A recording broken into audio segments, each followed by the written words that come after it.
mengelus dada. Itulah yang tersisa bagi rakyat jelata, yang berada di bawah menyaksikan para panglima berebut kuasa. Dulu bersama dalam satu barisan perjuangan, kini tercerai-berai. Di atas podium, mereka berpacu, lidah berbelit-belit demi simpati. Yang setia, mengikuti dari belakang, langkah terhuyung tanpa arah. Harapan baru ditawarkan, namun penuh tanda tanya yang mengerikan. Janji-janji kosong dihembuskan seakan angin musim. Mereka berkata, lawan kita bukan pecinta Aceh, hanya penghancur harapan.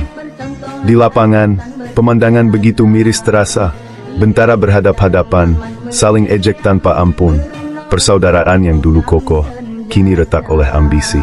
Karena membela panglima masing-masing, kebenaran jadi abu-abu. Mengapa janji damai dan persatuan hanya gema di masa lalu? Kini, yang setia malah terhasut, jadi bidak permainan kuasa. Rakyat melihat dengan pilu, tak berdaya menghentikan gejolak. Mengelus dada, menyimpan luka dalam diam yang tak bersuara. Pedih terasa saat Aceh seharusnya bangkit bersatu. Namun panggung pilkada berubah jadi arena pertarungan.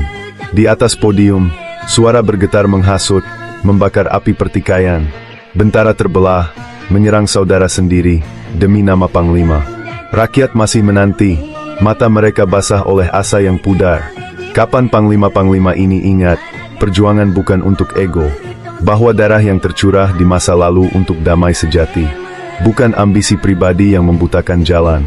Semoga suatu saat, kesadaran mengetuk di pintu hati, bahwa Aceh hanya bisa besar dengan kebersamaan, bukan saling hantam dalam kepalsuan podium, tetapi dengan langkah tegap bersama menuju harapan baru.